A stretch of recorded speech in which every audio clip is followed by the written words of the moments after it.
The first topic is super elevation. Then we will go to the vertical alignment portion, in which we will be discussing vertical curves uh, and different elements of the vertical alignments.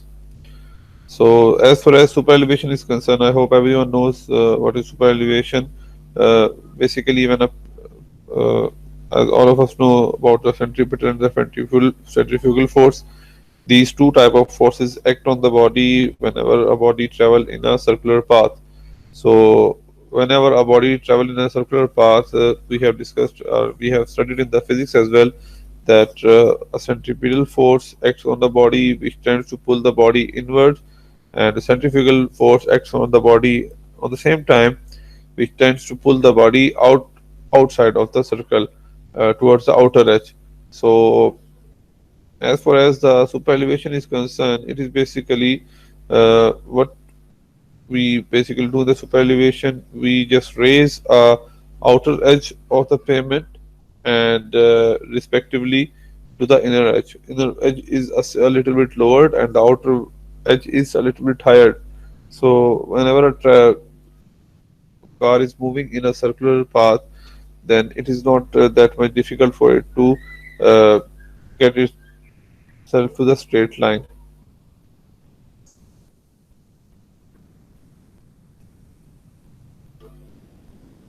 Okay, so super elevation is a transverse slope. Transverse slope means that you provide a slope in the direction of the road, not in the direction of the length, in the transverse direction, like towards the width of the road. It is provided. If it is a section of the road, if we have this road, it is a sectional view. You have cut the road from the center. Super elevation will be provided in the traverse slope. Traverse slope is basically this. We have studied the traverse slope and the longitudinal slope in the drainage portion as well, where we used to provide longitudinal slope along the length of the road and traverse slope on the left or right side of the uh, path on which the traffic is basically flowing or traveling. So, super elevation is the provision of the traverse slope at the horizontal curve to counteract the centrifugal force. We basically focus that the centrifugal to neutralize the centrifugal force so that our car traveling the circular path may not leave its path and go outwards.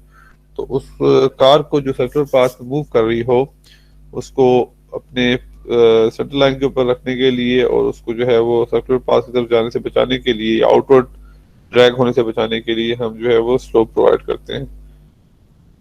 तो ये slope provide की जाती है आपका जो road है उसके outer as को थोड़ा सा हायर करने से या उसको रेज करने से, ठीक है, with respect to the inner edge throughout the length of the horizontal curve. जहां तक आपकी कर्व चल रही होती है थ्रू आउट द कर्व यही काम किया जाता है।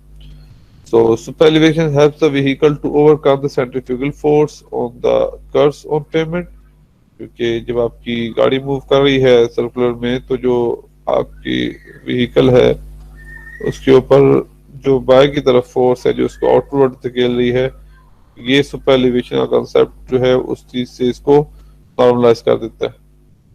ये सेंट्रीफ्यूगल फोर्स है उसको ओवरकम करती है, वो फिर इतनी इंटेंसिटी से बॉडी के ऊपर एक्ट नहीं कर रही होती कि बॉडी के लिए कर्व के अंदर मूव करना ही जो है वो मुश्किल हो जाए। Okay, the need for super elevation on the road curves to ensure safety against skidding, ये हम क्यों प्रोवाइड करते हैं? पहली चीज ये कि it is sure first know कि जब बॉडी सर्कुलर पाथ में मूव करती है तो उसके ऊपर चूंकि फोर्सेस एक्ट कर रही होती हैं जो उसको ड्रैग करती हैं आउटसाइड ऑफ द सर्कल, तो वो जो आपकी टायर्स हैं उसके ऊपर जो जब लोड पड़ेगा तो वो गाड़ी बाइक तरफ स्किड होगी, या अगर आप उसको काउंटरैक्ट करने की कोशिश करेंगे तो फिर सरफेस और रोड सरफेस और आपके टायर के बीच में जो रेजिस्टेंस होती है या स्किड पैदा होती है उससे भी बचाने के लिए ये सुपर एलिवेशन प्रोवाइड की जाती है। तो सुपर एलिवेशन प्रोवाइड करने का पहला मकसद तो ये है कि टू इंश्योर द सेफ्टी, किस चीज के अगेंस्ट, अगेंस्ट द स्किडिंग। गाड़ी जो आपकी स्किड हो रही होती है, स्किड रेजिस्टेंस जिसको हम कहते हैं, वो प्रोवाइड करने के लिए ये गाड़ी के टायर जो है वो स्किड ना करें। दूसरा ये है एंड ओवरटर्निंग। ओवरटर्निंग कैसे हो सकती है? With advent of the fast moving traffic. अगर कोई कार आपकी बहुत स्पीड में आ रही हो तो वो अगर सर्कल के अंदर मूव करना चाह रही है तो डेफिनेटली अगर वो आउटर एज की तरफ उसको सेंट्रीफ्यूगल फोर्स धकेलेगी तो उसकी वजह से पहली बात तो ये कि वो स्किड होके राइट आउटर एज पे जाएगी, और दूसरा ये होगा कि वो फिर ओवरटर्न भी कर सकती है। जाहिर सी बात है जब आपकी फास्ट मूविंग व्हीकल एक तेज स्पीड में जाने वाली व्हीकल बाइक की तरफ पुल होती है, वो बाइक की तरफ पुल होने के बाद जो है वो सीधे इसके बहुत सारे चांसेस है कि वो ओवरटर्न भी कर जाएगी। तो basically what we are doing के सुपर एलिवेशन के जरिए से हम ये चीज इंश्योर कर रहे हैं कि एक तो हमारी गाड़ी स्किडिंग से बचे, दूसरा ये है कि ओवरटर्निंग से बचे। पहले जो है वो इन द पास्ट आमतौर पे ये जो है वो चीज नहीं की जाती थी, रोड को कंस्ट्रक्ट किया जाता था सिर्फ और सिर्फ कैमर प्रोवाइड करके, ठीक है। तो पहले बेशक नहीं प्रोवाइड की जाती थी। Cambered section I hope camber मैं आपको बता चुका हूँ कि आप जो फॉर एग्जांपल रोड का ये रोड के सेक्शन है, ये सीधी रोड है आपकी, तो ये रोड के दरमियान में हल्का सा जो है वो कैम्बर प्रोवाइड किया जाता था ताकि उसकी वजह से आपका जो वाटर है वो दोनों तरफ जो है वो ड्रेन आउट हो जाए। ये इससे किया जाता है ताकि आपकी जो कैम्बर बेसिकली होता है कि आप सेंटर होता है रोड का उस एज को थोड़ा सा आप हायर कर देते हैं। उस एज को हायर करने का फायदा ये होता है कि आपकी जो ड्रेनेज सिस्टम है, जो वाटर है आपके रेन वाटर या जो भी वाटर किस्म का वाटर जमा होगा that will drain out automatically. So पहले जमाने की जो रोड थी उनके अंदर कैम्बर्ड किस्म की रोड बनाई जाती थी ड्रेनेज पर्पज के लिए, और बाद में इस चीज को रियलाइज किया गया कि मूविंग व्हीकल जो है वो के अंदर उसको सेंट्रीफ्यूगल फोर्स को भी ओवरकम करना होता है, ठीक है क्या, to enable it to follow the curved path instead of the straight line, क्योंकि इसके बगैर जो है वो उस कर्व्ड पाथ में मूव करना थोड़ा सा मुश्किल हो जाता है। लेकिन अगर आप इस चीज को देखें कि पिछले जमाने में जो जब ये कैम्बर्ड रोड प्रोवाइड की जाती थी और ये सुपर एलिवेशन का कंसेप्ट नहीं था, तो उसकी एक मेन वजह ये भी है कि जो आपकी कार उस टाइम थी वो इतनी फास्ट मूविंग नहीं थी, ठीक है। तो ये इशू तब होता है जब आपकी कार जो है वो फास्ट मूविंग हो, एक कार की स्पीड ही बहुत ज्यादा स्लो है तो डेफिनेटली इसमें कोई इतना ज्यादा इम्पैक्ट जो है वो आपकी सेंट्रीफ्यूगल फोर्स का या सेंटीमीटल फोर्स का उस गाड़ी के ऊपर नहीं पड़ना। तो इस चीज को ऐसे भी जस्टिफाई किया जा सकता है कि पहले जमाने में अगर सुपर एलिवेशन प्रोवाइड की जाती थी और सुपर एलिवेशन प्रोवाइड नहीं की जाती थी और कैम्बर्ड रोड बनाई जाती थी इस तरह की, तो उसकी मेन वजह एक ये भी थी कि उस टाइम पर जो कार्स थी उनकी जो स्पीड है वो बहुत कम थी। तो अगर कार्स की स्पीड कम है तो डेफिनेटली आपको इसी का आइडिया होगा ही कि उसके ऊपर उसके लिए कर्व पाथ में मूव करना इतना मुश्किल नहीं है। कर्व पाथ में मूव करना उस गाड़ी के लिए मुश्किल होता है जो कि स्पीड में आ रही हो, और उस चीज के लिए फिर हम स्पीड वाली जो रोड है जहाँ पे आपकी ट्रैफिक बहुत तेज चल रही होती है उस जगह पे हम ये कंसेप्ट जो है वो इस्तेमाल करते हैं। तो along the circular path vehicle undergoes centripetal acceleration towards the center of the curvature। दो किस्म की है ना, एक तो आपकी जो सर्कल में मूव कर रही है अगर वो इस पाथ पे जा रही है डेफिनेटली इसके ऊपर इस तरफ भी एक लोड लग रहा होगा और एक फोर्स बाहर की तरफ भी पुल कर रही होगी। This is centripetal force and this is centrifugal force. तो you have to overcome both of these. तो लेटरल एक्सेलरेशन से मुराद ये है कि उसकी कार जो है जब आप ड्राइव खुद भी कर रहे हो आपको पता है कि आपको लगता है कि गाड़ी एक तरफ अगर रोड में सुपर एलिवेशन ना हो, उसकी मेन वजह ये होती है कि आपका लोड एक तरफ एक्ट कर रहा होता है और गाड़ी आपकी जो फोर्स है वो आपको दूसरी तरफ ड्रैग कर रही होती है। तो रिजल्टेंट जो है वो आपका ऐसा बनता है कि आपके लिए कार को स्टेबल रखना बहुत मुश्किल होता है अगर आप तेज स्पीड में चल रहे हैं, ठीक है। अगर आपकी स्पीड स्लो है then it's not a problem. अब उस चीज को बैलेंस करने के लिए जो आपकी लेटरल एक्सेलरेशन पैदा हो रही है आप सुपर एलिवेशन प्रोवाइड करते हैं और वेट ऑफ द व्हीकल खुद जो है वो इस चीज को जो है वो समझ लें कि रेजिस्ट करता है। और वेट ऑफ व्हीकल का फायदा क्या होता है आपके आमतौर पे, वो जितना वेट ज्यादा होगा उतनी आपकी जो टायर्स और रोड के बीच में फ्रिक्शन है वो उतनी ही ज्यादा होगी, ठीक है। एक गाड़ी एक हैवी वेट है और एक लाइट वेट कार है, तो हैवी वेट कार का जो है वो स्पीड में आना भी मोमेंटम की वजह से तो खतरनाक हो सकता है, लेकिन in terms of skid resistance के टायर और रोड के आपस पे जो है वो कांटेक्ट कितना ज्यादा है वो हैवी गाड़ी के ज्यादा हो गया as compared to the lighter car का जो लोड है वो कम होने की वजह से उसके और टायर्स और रोड के बीच में उतनी स्किड रेजिस्टेंस नहीं होगी जितनी कि आपकी हैवी व्हीकल के बीच में होगी।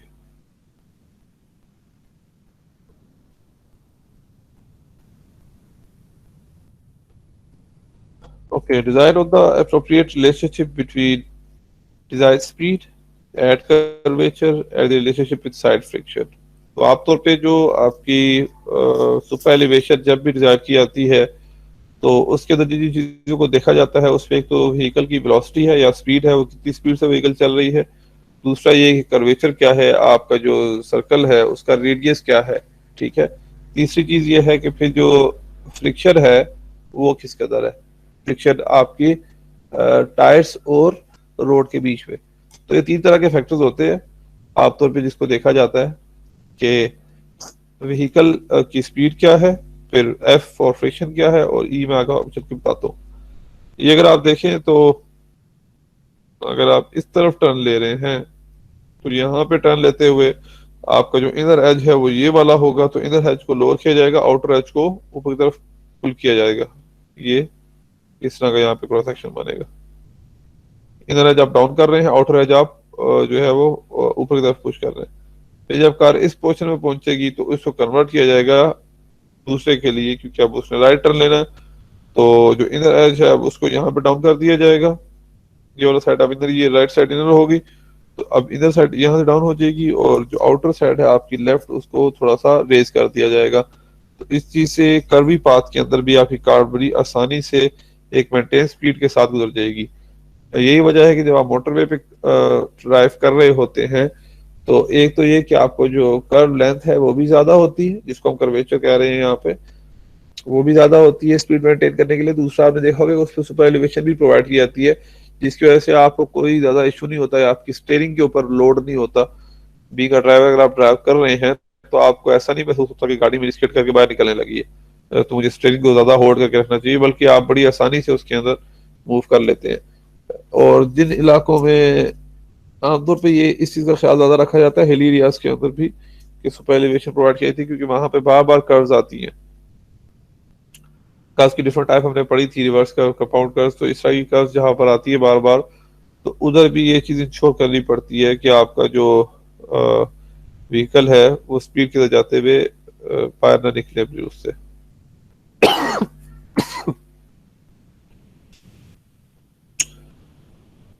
ओके, अगर इसकी एक और डायग्राम हम देखना चाहें तो कर्व पाथ के अंदर अगर आप नॉर्मल क्राउन के साथ चल रहे हैं, crown centre part of the road जो कि थोड़ा सा उठाया गया होता है, जिसको हम कैम्बर भी कहते हैं, ठीक है। अगर इस तरह की रोड है तो विदाउट सुपर एलिवेशन अगर आप चल रहे हैं तो वो देखने में कुछ इस तरह का सेक्शन होगा कि आपकी रोड जो है वो सेंटर से उठाई गई होगी और साइडों से उसको उसकी साइडों को ड्रॉप किया गया होगा ताकि ड्रेनेज अच्छा हो जाए। इसके बरक्स जब आप बात करते हैं सुपर एलिवेशन की, तो सुपर एलिवेशन के अंदर कुछ इस तरह का होता है। ये देखें, ये दोनों में काफी फर्क है। लेवल ग्राउंड से अगर आप देखें तो एक चीज तो आपकी वो है जो आप क्राउड पे चला रहे हैं या केबल टाइप की रोड पे चला रहे हैं, उस पे सेंटर आपका ऊपर है, बाकी साइडें नीचे है। दूसरा आपका लेवल ग्राउंड है, उसके अंदर आपने एक साइड को एज को ऊपर कर दिया, दूसरे को डाउन कर दिया, तो ये आपकी सुपर एलिवेशन अचीव हो सकेगी। सुपर एलिवेशन का कंसेप्ट बेसिकली है, अगर आप फार्मूले की बात करें तो सेंट्रीपिटल फोर्स कैलकुलेट करने के लिए हम mv²/r यूज करते हैं, जिसमें एम आपकी मास है बॉडी की और v²/r जो है सेंट्रीपिटल एक्सेलरेशन है। एक कार अगर मूव कर रही है सर्कुलर पाथ में तो उसकी वेलोसिटी अगर v होगी और रेडियस r होगा तो सेंट्रीपिटल एक्सेलरेशन या फोर्स या वो इस तरफ होगी, और उसके लिए आप इसकी मास को यूज करेंगे। तो ये फार्मूला तो हो गया आपका फॉर सेंट्रीपिटल फोर्स कैलकुलेशन, अगर आपने फाइंड आउट कर लिया। दूसरा जो कंसेप्ट है वो ये है कि जो आप जब इसके पाथ को एंगल अल्फा के हिसाब से ऊपर कर लेंगे, ठीक है, एक एज के हिसाब से, ये आपका लोअर एज है या आपका अपर एज है। इसके अंदर आप जो बेसिकली काम कर रहे होते हैं कि अब आप देखें कि आपकी गाड़ी का जो नॉर्मल लोड है वो डब्ल्यू किस तरफ लग रहा है, ठीक है, और उसकी वजह से जो फोर्स पैदा हो रही है वो किस तरफ लग रही है। नॉर्मल अगर ऐसा होता कि आपकी जो अ, अगर ये सीधी पाथ यूज मूव कर रही हो, तो जो ट्रैफिक का लोड है वो या फोर्स ऑफ ग्रेविटी है वो दोनों एक साइड पे आ जाते हैं और फोर्स आपकी दूसरी तरफ हो जाती है, तो उसमें आपको ओवरकम करना इशू होता है। यहाँ पे एक चीज, ये साइड फ्रिक्शंस भी हैं आपकी जो टायर और रोड के बीच में है। इनकी डायरेक्शन को अगर आप देखें, ये डायरेक्शन और जो आपके वेट ऑफ द व्हीकल की रिजल्टेंट की वैल्यू निकल रही है, क्योंकि फोर्स ऑफ ग्रेविटी अलग तरफ, फोर्स ऑफ ग्रेविटी की वजह से जो लोड है वो तो सीधा परपेंडिकुलर ही होगा डायरेक्शन में, लेकिन जो आपने एज ऊपर कर दिया उसकी वजह से जो गाड़ी का अपना लोड है वो थोड़ा सा इस एंगल पे आ रहा है, तो इनका रिजल्टेंट जो आ रहा है वो इस स्लोप पे, इसकी फ्रिक्शन है दोनों इस तरफ आएंगी, और उसकी वजह से जो आपकी सेंटीपिटल फोर्स आ रही है वो और इस लोड की डायरेक्शन सेम रहेगी। इसकी वजह से आपका जो कार है उसके स्किड होने के चांसेस बहुत कम हो जाते हैं। इस फॉर्मूले के अंदर अगर आप देखें तो आरवी जो आगे चल के हमने फाइंड आउट करना है कि radius defined to the vehicle's travel path, वो रेडियस जिसके हिसाब से आप सुपर एलिवेशन को डिजाइन कर रहे हैं वो। दूसरा alpha, angle of incline degree, कितनी इंक्लिनेशन आपने दे रही है अपनी सुपर एलिवेशन के लिए। फिर ई, ये वो है कि आपके number of vertical of the rise, vertical feet of the rise पर 100 feet of the horizontal distance. एक रोड आपकी अगर है तो जिस तरह हम स्लोप पे नहीं बात करते, इस तरह लिखा होता है 1:8, ठीक है, 1:8 लिखा हुआ होता है। इसके अंदर मतलब क्या होता है कि हर 8 फुट के बाद 1 फुट का फर्क आ जाएगा। तो इसको हम इस तरह भी डिफाइन कर सकते हैं, अगर 8:100 लिखा हो तो इसका मतलब ये होता है कि अगर 100 फुट है इसकी हॉरिजॉन्टल, आप अगर बात करते हैं लोड की जो विड्थ है वो अगर 100 फीट है, तो हर 100 फीट के अंदर जो फर्क आएगा वो 8 फीट का आएगा। ठीक है, यही वो चीज है जो यहाँ पर आपको नजर आ रही होगी ई। ये परसेंटेज भी आमतौर पे होती है। अगर आप 4% ई ले रहे हैं, इसका मतलब है कि हर 100%, 100 फीट के अंदर, हर 100 हॉरिजॉन्टल फीट के अंदर 4 फीट का फर्क आ जाएगा एक एज का दूसरे एज से। इसका मतलब आपने 4% स्लोप दे दी। सिमिलरली अगर आप बात करते हैं 6% की, 6% अगर लिखा हुआ है ई की वैल्यू 6%, तो इसका मतलब है कि हर 100 फीट के डिस्टेंस में 6 फीट की जो है वो एलिवेशन आ जाएगी from one edge to the other edge, 6 foot का फर्क आ जाएगा। तो ये बेसिकली आपकी एंगल ऑफ इंक्लाइन, तो आगे कितना इंक्लाइन होगा वो अल्फा है, और ई होगा इन टर्म्स ऑफ रेशो, या इन टर्म्स ऑफ आप बात कर सकते हैं वर्टिकल राइज के, कि कितना राइज आएगा हॉरिजॉन्टली किसी भी पाथ के ऊपर जब आप उसका एक एज लोअर करेंगे दूसरा एज उसका हायर करेंगे। फिर डब्ल्यू नॉर्मल जो है वो हमारा वेट ऑफ व्हीकल है, जो कि आपका फोर्स ऑफ ग्रेविटी वजह से बिल्कुल सीधा नीचे की तरफ इफेक्ट करता है। और वेट डब्ल्यू एन जो है ये weight normal to the road है। ठीक है, क्योंकि गाड़ी की जो अपनी एंगल है वो जिस तरह का होगा ये उसी के एग्जैक्ट नीचे आएगा उस हिसाब से। तो ये रोड से जो है वो कुछ नॉर्मल टाइप पे उस पे आएगा। फिर डब्ल्यू पी है वो वेट जो आपका पैरेलल है रोडवे सरफेस के, जो कि इन दोनों का रिजल्टेंट है बेसिकली। एक आपका डब्ल्यू जो फोर्स ऑफ ग्रेविटी है, दूसरा जो आपकी रोड के नॉर्मल है, तीसरा इनका रिजल्टेंट है जो रोड के पैरेलल आ रहा है, जो कि ये वाला है डब्ल्यू पी। ठीक है, एक जो है फोर्स ऑफ ग्रेविटी की वजह से, एक रोड की साइड की नॉर्मल, और तीसरा आपका रिजल्टेंट। फिर है जी फ्रिक्शंस की अगर आप बात करें तो एफ एफ मैंने आपको बताया था यहाँ पर शो हो रहा है। ये आपके जो टायर्स हैं इनके साथ, जो रोड के साथ आपके टायर आपस में जो है वो कांटेक्ट में आते हैं, तो इसकी वजह से जो फ्रिक्शन पैदा होती है, ये फ्रिक्शन जितनी ज्यादा होती जाएगी उतने ही चांसेस आपके जो है वो कम होंगे कि आपकी गाड़ी स्किड करके बाहर निकल जाए। ठीक हो गया। तो F F basically side friction force है, जिसको आप सेंट्रीफ्यूगल फोर्स भी कह सकते हैं। F C this one F C जो है ये आपकी सेंट्रीपिटल फोर्स है, जो लेटरल एक्सेलरेशन है इनटू मास, जिससे आप इसको, जो फॉर्मूला मैंने आपको बताया था कि M V square over R, this one, इसमें अभी गाड़ी की मास भी शामिल है, और वी स्क्वायर ओवर आर जो है हमारी सेंट्रीपिटल फोर्स की कैलकुलेशन होती है, या उसको हम फाइंड आउट करते हैं इस तरीके से, व्हीकल की speed divide by radius, radius आपका ये आर वी चल रहा है, ठीक हो गया, जिसको जिसको हमने मेन फाइंड भी करना होता है। स्टूडेंट्स अभी तक आ रहे हैं?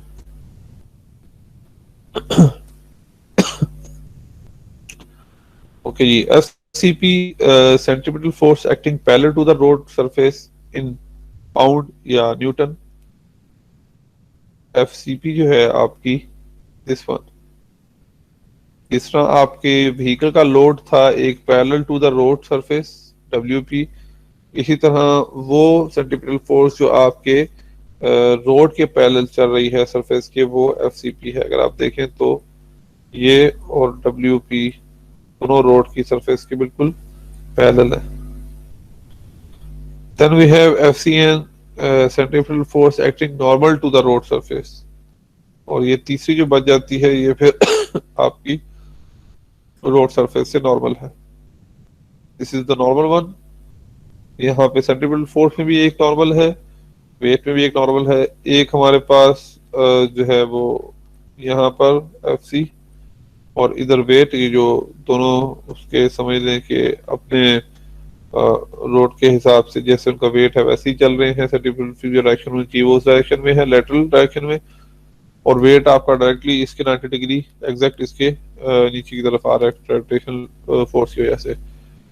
फिर जो गाड़ी है उसकी जो सरफेस के हवाले से पैरेलल वेट है वो डब्ल्यू पी है, और सरफेस के हवाले से जो बिल्कुल पैरेलल सेंट्रीपिटल फोर्स है वो एफ सी पी है। तो एफ सी पी बेसिकली आपका, अगर आप देखें तो सेंट्रीपिटल फोर्स जो आपकी बनेगी वो किस किस दो चीजों से मिलकर बनेगी। एक आपकी जो व्हीकल का वेट है, ठीक है, W P parallel to the road, दूसरा जो यहाँ पे फ्रिक्शनल फोर्स है, इन दोनों से मिल के ही आपकी जो सेंट्रीपिटल फोर्स है वो आपको मालूम होगी कि वो कितनी है। क्योंकि नॉर्मली दो चीजें ही एक्ट करती है सेंट्रीपिटल फोर्स के अगेंस्ट। एक चीज तो आपकी गाड़ी का वेट है कि वेट कितना ज्यादा है उसका, दूसरा उसकी वजह से आपकी जो व्हीकल की जो टायर और रोड के बीच में फ्रिक्शन है वो, ये जितनी चीज ज्यादा होती जाएगी उतना ही आपके सेंट्रीपिटल फोर्स के हवाले से जो मुर्दा है वो भी उसके लिए आसार होता जाएगा। तो ये हमारे पास सुपर एलिवेशन का क्रिएट करने के डिफरेंट फार्मूलाज है, इसको याद करने की जरूरत नहीं है क्योंकि डेरिवेशन से रिलेटेड हमारा कोई ऐसा काम नहीं है। और हम इसको अगर एट द एंड देखें तो हमारे पास एंड रिजल्ट जो निकलता है वो दो तीन किस्म की इक्वेशंस है जो हम आमतौर पे यूज करते हैं। ठीक हो गया। इस पे ई में आपको बता चुका हूँ आपकी सुपर एलिवेशन की परसेंटेज। ई बेसिकली एलिवेशन के हवाले से ही है कि अगर ये 4% है, इसका मतलब ये होगा कि हर 100 फुट के अंदर जो आपकी रोड है उसकी सुपर एलिवेशन आपने 4 की है। ठीक है। F is the frictional force जो मैंने अभी आपको दिखाया टायर और आपके रोड के बीच में, जिसको आप साइड फ्रिक्शन भी कहते हैं, side friction factor F. V जो है वो व्हीकल का आपकी वेलोसिटी है, और आर वो रेडियस है जो आपने फाइंड करना है, कर्व का रेडियस कितना होना चाहिए सुपर एलिवेशन के साथ। इन द एंड आपको जो बेसिक चीज चाहिए होगी that is the radius calculation, कि वो कितना रेडियस इसका प्रोवाइड करें, क्योंकि उसी हवाले से फिर आपकी स्पीड को देखते हुए सुपर एलिवेशन भी बनेगी। तो अगर मिनिमम रेडियस का फार्मूला हम देखें तो वो बड़ा सिंपल सा है, वेलोसिटी का स्केल ले लें और ई एंड एफ, ये दो चीजों की वैल्यू आपको अगर पता हो जाए, एक सुपर एलिवेशन की परसेंटेज कितनी दे रही है, दूसरा साइड फ्रिक्शन कितनी है, तो आपकी मिनिमम रेडियस आप इससे निकाल सकते हैं। सिमिलरली आर वी, ये भी जो हमारे पास रेडियस है व्हीकल पाथ का, मतलब मिनिमम से हट के अगर आप व्हीकल पाथ के लिए कोई रेडियस बढ़ाना चाहते हैं सुपर एलिवेशन के लिए, तो कम से कम तो जो चाहिए होगा वो ये है। वैसे आरवी की वैल्यू आपके पास वी स्क्वायर, वही अगेन वेलोसिटी जी की वैल्यू आपको पता है ग्रेविटेशनल फोर्स की, एफ एस फ्रिक्शन, और ई जो है वो हमारे पास सुपर एलिवेशन की वैल्यू। अब अगर रेडियस कैलकुलेशन में हम बात करें ई और एफ की, तो ये दो ही चीजें हैं, one is E, second one is the F. जो चीज देखने वाली है वो यही है कि आपकी मैक्सिमम, जब आप रेडियस कैलकुलेट कर रहे होंगे मिनिमम रेडियस, तो उसमें मैक्सिमम एफ कितनी है और मैक्सिमम ई कितनी अलाउड है। ठीक है जी। तो मिनिमम रेडियस के लिए जो आप ई और एफ यूज करेंगे वो आपकी एस्ट्रो की या जो ग्रीन बुक है उसके हवाले से with respect to design speed उन्होंने कैलकुलेट करके टेबलर फॉर्म में दी हुई है। तो हमारे लिए उसमें बड़ी आसानी है कि अगर हमें स्पीड पता हो कि आपने गाड़ी की स्पीड क्या रखनी है उस रोड के ऊपर, क्योंकि असल चीज तो मैंने आपको पहले ही बताया कि सुपर एलिवेशन का ताल्लुक स्पीड के साथ है। जितनी आप स्पीड बढ़ाते जाएंगे उतना ही वो उसका इफेक्ट ज्यादा होता जाएगा। एक चीज वो यहाँ पे समझने वाली है, जने बल्कि आगे आती है तो यहाँ पे आ जाएगी, जो फ्रिक्शन है ना आपकी, फ्रिक्शन का ताल्लुक भी स्पीड के साथ है। जितनी ज्यादा आपकी स्पीड होती जाएगी उतना ही आपके टायर और रोड के बीच में जो ग्रिप है वो कम होती जाएगी। आपकी व्हीकल बहुत आस्ता चल रही है तो टायर और रोड के बीच में जो ग्रिप है वो आपकी बहुत ज्यादा रहेगी, क्योंकि टायर का कॉन्टैक्ट भी ज्यादा रहेगा और जो है वो ज्यादा इतनी मूव भी नहीं कर रही, तो वो चीज इतनी ज्यादा नहीं होती। इशू हमें तब होता है जब आपकी व्हीकल की स्पीड जो है वो बहुत ज्यादा हो जाए और उस स्पीड की वजह से जो टायर और इसका कांटेक्ट है वो as compared to the normal वो कम हो जाए। तो जब आपकी स्पीड जो है वो इंक्रीज करती है तो उसकी वजह से जो फ्रिक्शन है टायर की वो आपकी डिक्रीज कर जाती है। ठीक है, less tyre by pavement contact, क्योंकि कांटेक्ट आपका फिर बहुत थोड़ी देर के लिए आता है और कम जगह पे आता है, तो उस वजह से भी ये सॉरी क्रिएट होते हैं। तो जो आपका साइड फ्रिक्शन है वो बेसिकली स्पीड का फंक्शन है। रोड की सरफेस पे भी डिपेंड करेगा, रोड की सरफेस कैसी है, किस तरह के मटेरियल से आपकी रोड बनी हुई है, वेदर कंडीशन कैसी है। ज्यादा बारिश हो रही है तो फिर भी इसकी रेजिस्टेंस आपकी कम हो जाएगी, आपकी गाड़ी स्लिप करेगी। फिर टायर की कंडीशन कैसी है, टायर के अगर आपके नए टायर है तो वो रोड का ज्यादा कंडीशन उनकी अच्छी होगी रोड की ठीक होगी। तीसरा है बेस्ड ऑन कंफर्ट, आप कैसी कंफर्ट चाहते हैं। फिर ड्राइवर की ब्रेक्स, तो ब्रेक कैसे अप्लाई करता है। अगर आपका ड्राइवर जो है वो लेन चेंजिंग में लगा रहता है या सड़क चेंज करता है, तब भी इस पे जो आपकी सुपर एलिवेशन है वो आपके राइडर्स के लिए अनकंफर्टेबल सी फील होगी अगर उसके ऊपर आप ओवरटेकिंग कर रहे होंगे। तो एस्ट्रो के हवाले से जो हमारे पास गिवन है नॉर्मली कि कितना होना चाहिए एफ की वैल्यू, वो 0.5 है अगर आपकी स्पीड हो 20 एमपीएच, और वो 0.35 है अगर आपकी स्पीड हो 60 माइल्स पर आवर। तो ये डिपेंड करता है कि आप स्पीड कितनी लेके चल रहे हैं। जितनी आपकी स्पीड ज्यादा होती जाएगी, ये फैक्टर देख लीजिए 0.5 से ड्रॉप होके 0.35 पे आ गया, वैल्यू कब हो गई है। ये ग्राफ भी इसी हवाले से बता रहा है, जो डिफरेंट लोगों ने इसके ऊपर काम किया है कि स्पीड के साथ साथ आपकी जो साइड फ्रिक्शन फैक्टर है वो कब होता जा रहा है। देखिए स्पीड बढ़ रही है, जब स्पीड कब थी साइड फ्रिक्शन फैक्टर 0.2 0.22 इतना था, और जो आप स्पीड बढ़ाते जा रहे हैं, डिफरेंट लोगों के काम है इसके अंदर अगर आप देखें तो हर एक की अपनी अपनी कर्व है, लेकिन ओवरऑल कंसेप्ट यही है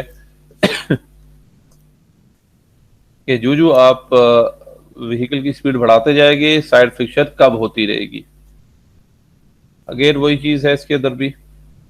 अब आ गई दूसरी चीज कि जो आपका सुपर एलिवेशन है वो कैसे कंट्रोल होती है, जो ई की वैल्यू थी। ठीक है, कि हर 100 फीट के अंदर इधर ट्रैवर्स कितना फर्क पड़ेगा, आपकी स्लोप के अंदर कितना फर्क आएगा, इधर एज को आउटर एज के बीच में डिफरेंस कितना आएगा विद रिस्पेक्ट टू द आपकी जो लेंथ है। तो ई आपका 4 फैक्टर से कंट्रोल होता है। पहला है क्लाइमेट कंडीशंस, ठीक है। अगर किसी जगह पे आइस पड़ रही है, स्नो पड़ रही है, तो उस जगह पे जाहिर सी बात है डिफरेंट होगा। अगर आपका टेरेन जिधर आप रोड बना रहे हैं वो फ्लैट है या रोलिंग है या मोटेरस है, इस जगह पे आपको डिफरेंट सुपर एलिवेशन देनी पड़ेगी। टाइप ऑफ एरिया रूरल है अर्बन है, क्योंकि उसी हिसाब से फिर अगला चीज आ रही है कि frequency of slow moving vehicles. जाहिर सी बात है अर्बन एरिया है तो ट्रैफिक आपकी अगर तो कंजेस्टेड है तो वहां पे स्पीड कम ही रहेगी। और अगर रूरल एरिया है, ओपन रोड्स है, तो वहां पे नॉर्मली ट्रैफिक की स्पीड ज्यादा होती है, तो वहां पे फिर उसके लिए आप सुपर एलिवेशन भी उसी हिसाब से प्रोवाइड करेंगे। नॉर्मली जो प्रोवाइड की जाती है सुपर एलिवेशन परसेंटेज के हवाले से, वो हाईएस्ट जो होती है सबसे ज्यादा जो प्रोवाइड की जाती है 10% से 12% की जाती है। और उस एरिया में जहाँ पे आपके आइस या स्नो नहीं होती और लो वॉल्यूम आपकी ट्रैफिक होती है, और यानी कि ट्रैफिक कम होती है। इसके अलावा वो जो सरफेस है आपकी वो ग्रेवल सरफेस हो तब, ठीक है। 8% जो है वो आमतौर पे लॉजिकल मैक्सिमम है कि अगर आप किसी गाड़ी को स्लिपेज से बचाना चाहते हैं ड्यूरिंग द कर्व पाथ। इसके अलावा for consistency use a single rate with in a project और ऑन अ हाईवे।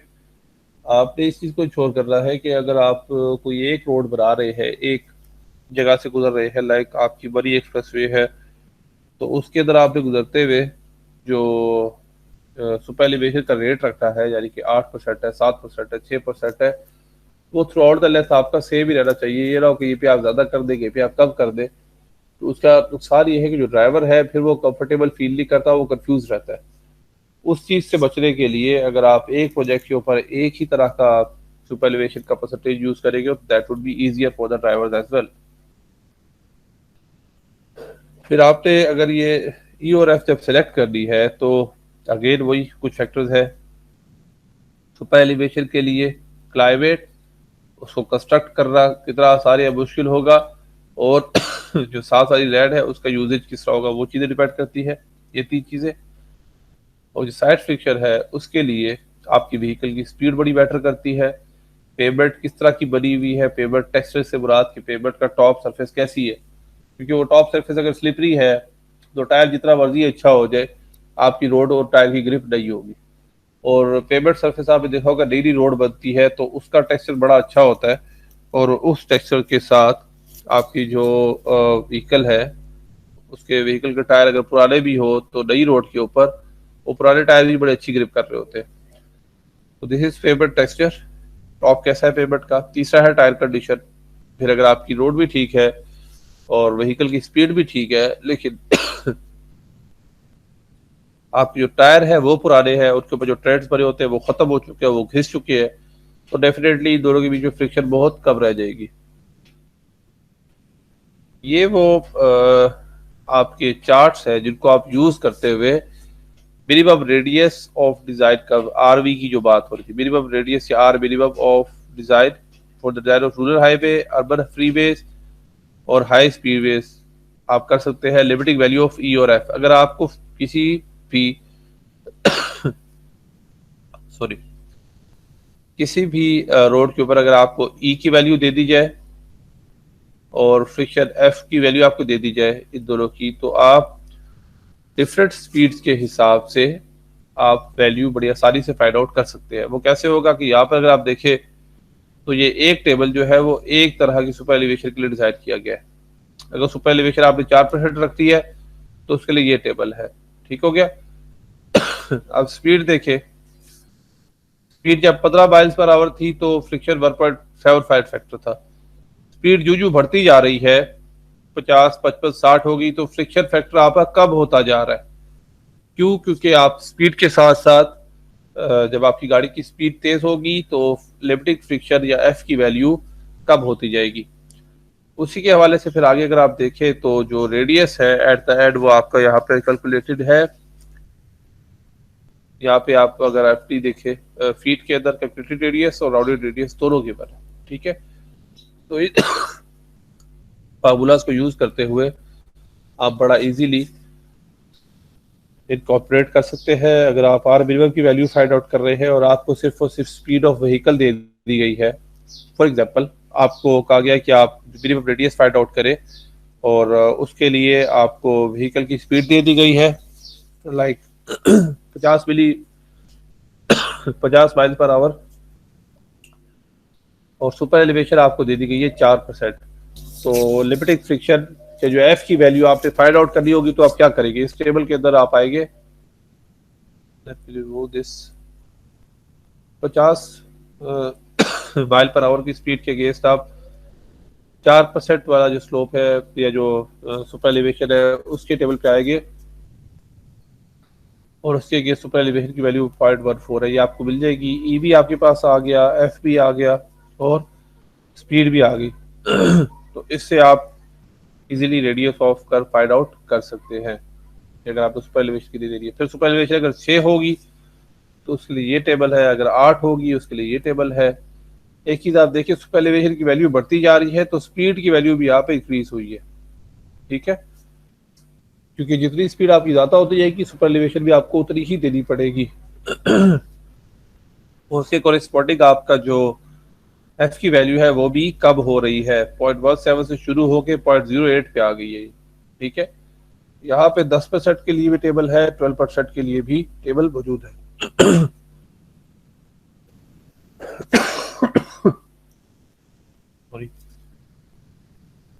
रोजी के अंदर आप बोल बोल के ना थोड़ा सा गला इशू शुरू हो जाता है, इसलिए थोड़ा सा मुश्किल हो रहा है। कि जी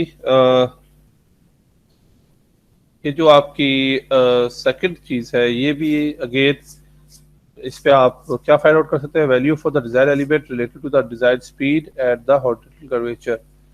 यहाँ पे अगर आपकी स्पीड और कर्वेचर की बात की जाए तो उसके हवाले से आपके पास डिफरेंट स्पीड्स मौजूद है व्हीकल की। ये देखिए इसके अंदर आपके पास 15 माइल पर आवर से 60 माइल पर आवर तक हर एक के लिए अलग अलग टेबल मौजूद है, जिसके अंदर आपका कर्वेचर की वैल्यू, ठीक है, ई की वैल्यू और उसी हवाले से आपकी ये दो चीजें मेन है जो देखने वाली होती है वो गिवन है। ये हमारे काम की नहीं है, इसको छोड़ दें क्योंकि हमसे पेस्टो या उसको देख रहे हैं ग्रीन बुक को, तो वी एस डॉट को नहीं देख रहे।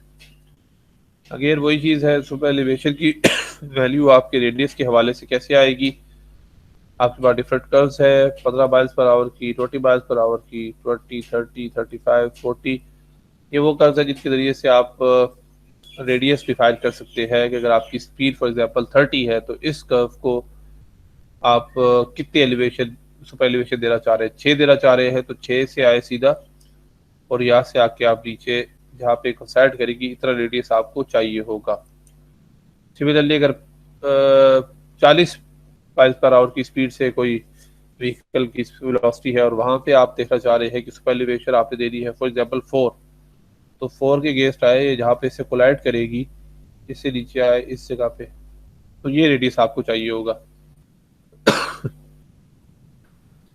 क्या आपकी गाड़ी की स्पीड 40 माइल पर आवर रहे, ठीक है, और 4% सुपर एलिवेशन उसके लिए, लेकिन ये जो है ये है low speed urban belt access highways के लिए, ठीक है। सर ये इनवर्सली प्रोपोर्शनल है, जैसे जैसे एलिवेशन बढ़ी है वैसे वैसे रेडियस कम हो रहा है। जी जी ऐसे ही है, ये आपकी स्पीड के ऊपर भी तो डिपेंड कर रहा है। आप जो स्पीड है उसको भी देखेंगे कि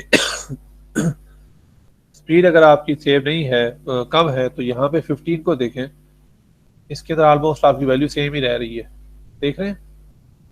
स्पीड अगर सेम है, आप मतलब कम है स्पीड, 15 माइल पर आवर है, इवन के 20 के ऊपर भी देख लें तो यहाँ पर भी आप 10% से लेकर 2% या -2% पे चले जाते हैं तब भी आपकी स्पीड और सॉरी रेडियस सेम ही रहेगा, क्योंकि रेडियस का इशू तब आएगा जब आपकी गाड़ी की स्पीड जो है वो बढ़ रही होगी। जाहिर सी बात है, गाड़ी की स्पीड जब बढ़ती है तो उसको कंट्रोल करने के लिए एक गाड़ी जो आसा चल रही है उसके ऊपर सुपर एलिवेशन का भी इतना फर्क नहीं पड़ने वाला, जितनी मर्जी आप दे दें तो उससे तो बाहर निकलना ही नहीं है।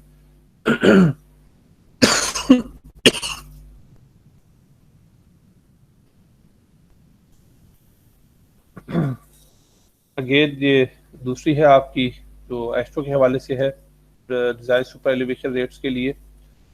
इस पे अगर आप 8% सुपर एलिवेशन प्रोवाइड कर रहे हैं मैक्सिमम के लिए,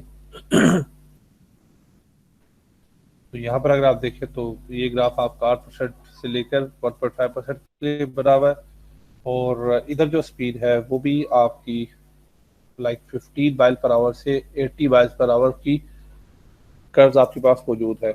इन पे आप जो आपकी सुपर एलिवेशन है उसके हवाले से आप आए, जिस कर्व पे जो स्पीड है उस पर आप डिसाइड करेंगे, और इसी हवाले से आपकी जो लेंथ है वो चेंज होती रहेगी, radius of the curve change होता रहेगा। वीएस डॉट को रहने दे, इस पे अभी देख रहे।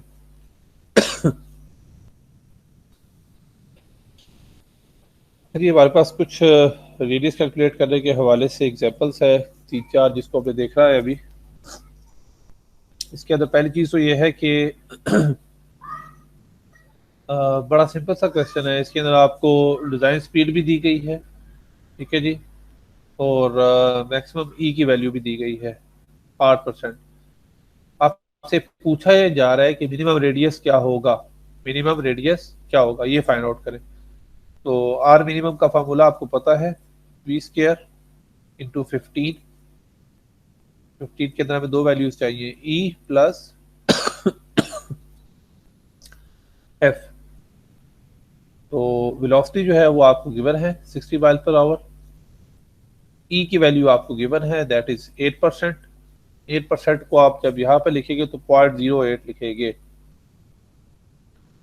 वो किस वजह से कि 8% का मतलब क्या है कि हर 100 फुट के अंदर 8 फीट की जो है वो इंक्रीज आएगा। तो अगर आप उसको इस तरह लिखे 8/100 तो ये 0.08 ही बनता है।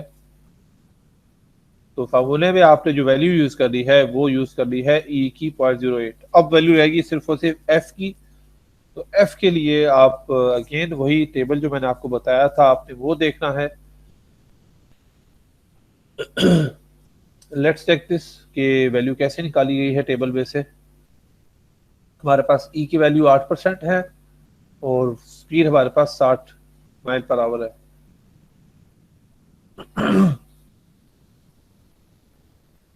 ओके जी, ये टेबल है आपका। इसमें आप देख लें कि सबसे पहले ये 4% वाला टेबल है, ये 6% है, ये 8% है।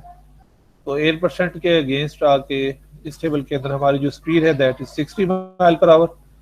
60 माइल पर आवर से 8% आप देख लेंगे कितना है, और उसके अगेंस्ट जो वैल्यू आ रही है दैट इज 0.12 एफ की वैल्यू। यही वैल्यू आपने पुट करनी है उस फार्मूला के अंदर, तो आपके पास वैल्यू आ जाएगी।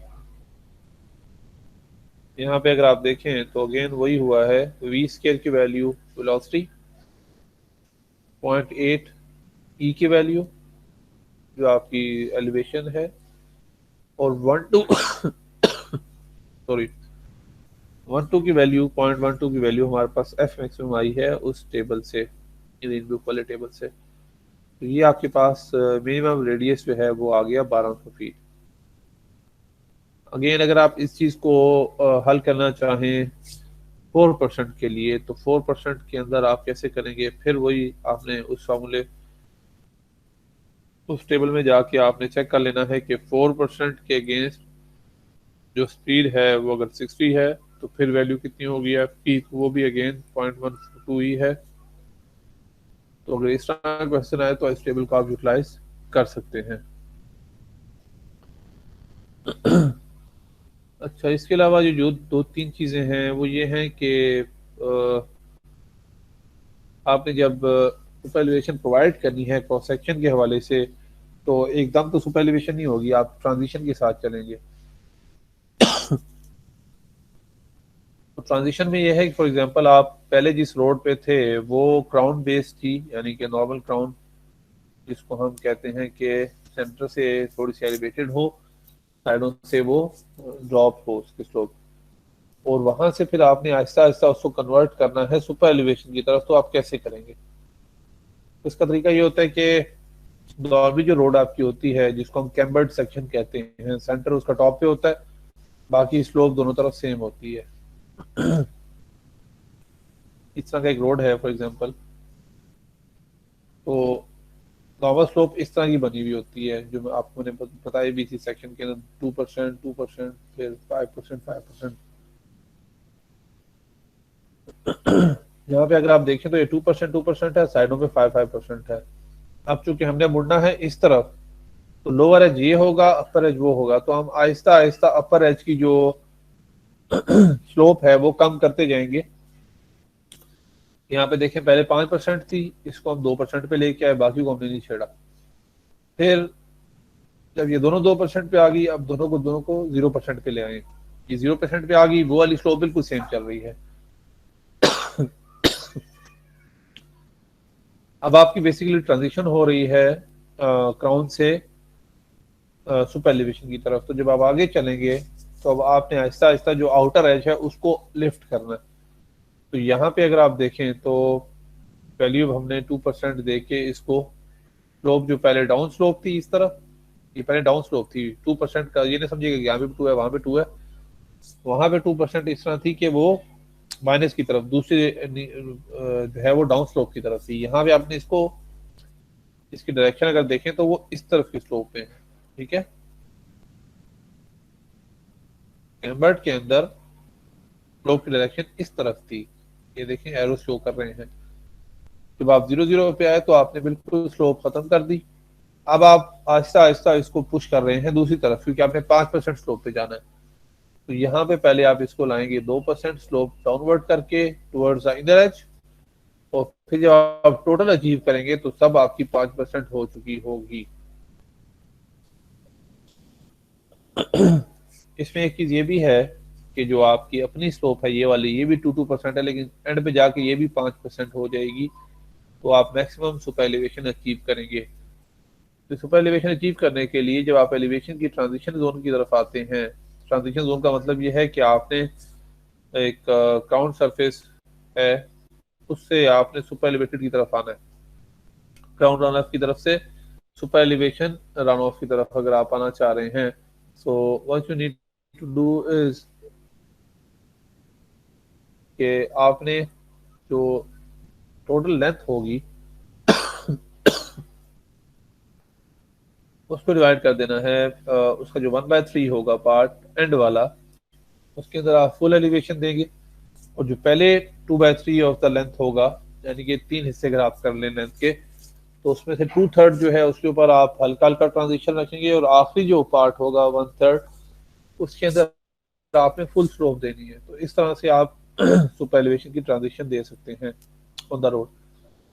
अगर आप इसको ऐसे देखें तो जो पहले रोड थी वो कुछ इस तरह की थी, कि दोनों तरफ स्लोप चल रहा था, ठीक है। उसके बाद आहिस्ता आहिस्ता आपने इसको कम करके यहाँ से स्लोप को लेवल किया, इधर स्लोप ऐसे ही रखा, फिर उस एज को ऊपर की तरफ पुश किया, वो सेम रहा, और एंड में दोनों के लिए आपने फुल सुपर एलिवेशन दे के 5% पे सारा बराबर कर लिया। तो इस तरीके से आप